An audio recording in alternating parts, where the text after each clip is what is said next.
Hello नाज़रीन, अस्सलाम वालेकुम वरहमतुल्लाहि वबरकातुहू। उम्मीद करता हूँ कि आप सब बखैर आफियत होंगे।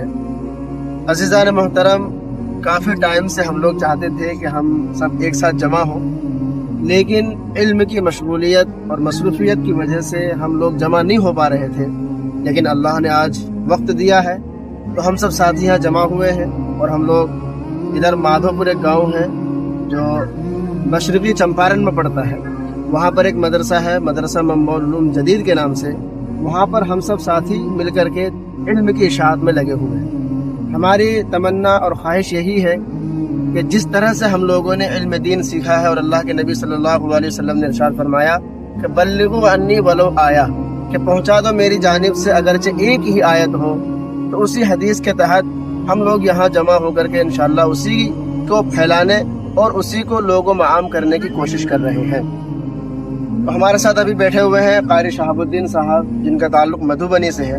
अल्हम्दुलिल्लाह ये भी यहाँ पढ़ाते हैं। और ये हमारे क़ारी शाहनवाज साहब हैं, सीतामढ़ी से ताल्लुक़ रखते हैं, ये भी इसी मदरसे में पढ़ाते हैं।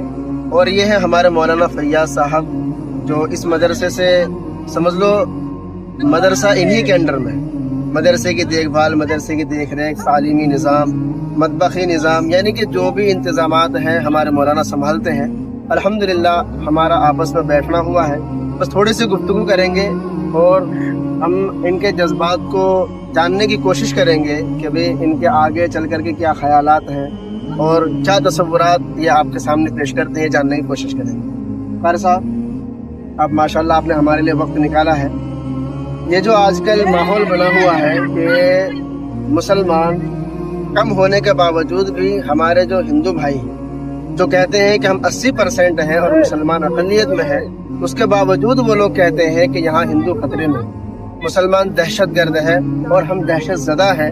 तो इस सिलसिले में हमारे सामीन को अब क्या कहना चाहेंगे? अस्सलाम वालेकुम वरहमतुल्लाहि वबरकातुहू। मैं बस इतना ही कहना चाहूँगा कि कौन है दहशतगर्द और कौन है दहशत ज़दा, कि कौन है दहशतगर्द और कौन है दहशत ज़दा, ये सब इबहाम व फहम के सिवा कुछ भी नहीं। माशाअल्लाह, ये हमारे क़ारी साहब ने बातों में जवाब न दे करके शायरी के अंदाज में जवाब दी है।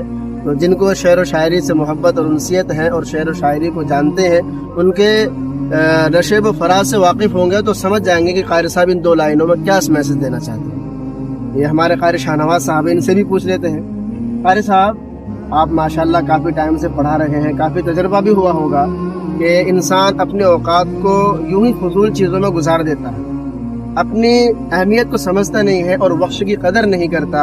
आप हमारे नाज़रीन को वक्त के हवाले से क्या पैगाम देना चाहेंगे? अस्सलाम वालेकुम वरहमतुल्लाहि वबरकातुहू। मैं वक्त के ऊपर मुख्तसर सा एक शेर कहना चाहूँगा आप लोगों से। वक्त सबको मिलता है ज़िंदगी बदलने के लिए, वक्त सबको मिलता है ज़िंदगी बदलने के लिए, लेकिन ज़िंदगी दोबारा नहीं मिलती वक्त को बदलने के लिए। माशाअल्लाह। बताइए, क़ारी साहब ने दो ही लाइन में उन नौजवानान को और उन लोगों को जो अपने वक्त को कुछ नहीं समझते और वो कहते हैं कि थोड़ा वक्त मिला है अय्याशी में गुजार दो, फजूल चीज़ों में गुजार दो, खेलने कूदने में गुजार दो। माशाल्लाह क़ारी साहब ने दो ही लाइन में उन लोगों को ऐसा पैगाम दिया है कि जो वक्त की अहमियत को समझते हैं वो समझ पाएंगे कि क़ारी साहब ने अपनी ज़बानी इन दो लाइन में क्या कहना चाहा है। चलिए अब हम मिलवाते हैं हमारे मदरसे के जो असल ज़िम्मेदार हैं, माशाल्लाह हमारे साथ बैठे हुए हैं। हम इनसे भी इनके दिल के हाल को जानने की कोशिश करेंगे कि आज हमारे माशरे में तरह तरह की बुराइयां आम हो चुकी हैं। हर इंसान बुराइयों में मुलविस नज़र आ रहा है और हर इंसान न जाने किस किस तरह के काम करते हैं जिनको देख करके इंसान तो इंसान, जानवर भी शर्मा जाता है। मैं मौलाना से गुजारिश ये करूँगा कि मौलाना, हमारे इस दौर में ज़िंदगी गुजारने का जो हमारा रवैया है, ये रवैया कैसा होना चाहिए और लोगों को किस तरह से ज़िंदगी गुजारना चाहिए, आप हमारे नाज़रीन को ज़रा बता दीजिए ताकि उनको भी सबक हासिल हो जाए कि हमें अपने मुआशरे में रह करके अपने आप को किस तरह से पाकीज़ा रखना चाहिए।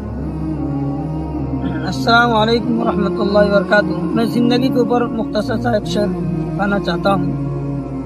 ज़िंदगी चाहे जिस तरह गुजारो, लेकिन ज़िंदगी चाहे जिस तरह गुजारो, लेकिन आईना सामने आए तो शर्मिंदगी भी ना हो। माशाअल्लाह। अल्लाह हमारे असातिज़ा इकराम और मौलाना की उम्र में बरकत दे कि जिन्होंने कम ही अल्फाज में بہت زیادہ پیغام دے دیا. اسی لیے کہتے ہیں کہ کلام مختصر ہو لیکن پر اثر ہو. ماشاءاللہ جنہوں نے اپنے بات سے ثابت بھی کر دیا ہے کہ مختصر کلام میں ہمیں میسج اتنا بڑا کیسے دینا ہے، وہ ماشاءاللہ ہم نے دیکھ لیا ہے. میرے سامعین، آپ لوگوں کو ویڈیو اگر اچھی لگے تو ویڈیو کو شیئر کر دیجئے گا اور لائک بھی کیجئے گا، اور کمنٹس کر کے بتائیے گا کہ ہمارے جو اساتذہ کرام یہاں بیٹھے ہوئے تھے اور جنہوں نے اپنے اپنے طور پر امت کو اور لوگوں کو پیغام دینا چاہا، آپ لوگوں کو یہ پیغام کیسے لگا، کمنٹس کر کے ضرور بتائیے گا. پھر ملتے ہیں انشاءاللہ اگلی ویڈیو کے ساتھ. تب تک کے لیے السلام علیکم.